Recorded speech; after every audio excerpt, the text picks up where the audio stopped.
سلام سلام، اليوم غنشارك معكم تحلية العيد.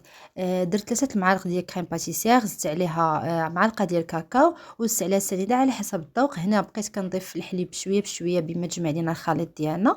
من بعد شعلت عليه البوطة صافي، وهنايا غندير معلقة ديال الزبدة، وغنبقى نطرب فيها باش ما يطوبش لينا الخليط على ما تعقد كامل. وغنزيد الشوكولا ديالي على حسب الذوق ديالكم صافي. وهنا غنزيد حليب غبره باش كيعطيني واحد لوغو اللي هو زوين. من بعد ما قاديت لي طاغ ديالي، خديت اللوز كركاع اي حاجه عندكم تقدروا تضيفوها.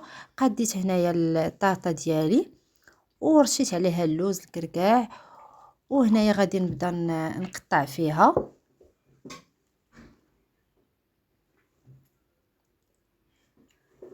وما نسيتش التزيين، نزيد عليه الكلاص اللي خديته من عندي تي ماركيت صراحه، اللي هو واعر بزاف، واحد لوغو عطا في لي طاغ واعر بزاف. جربوه وردوا عليا، وهذا الشيء اللي كاين. باي باي عليكم.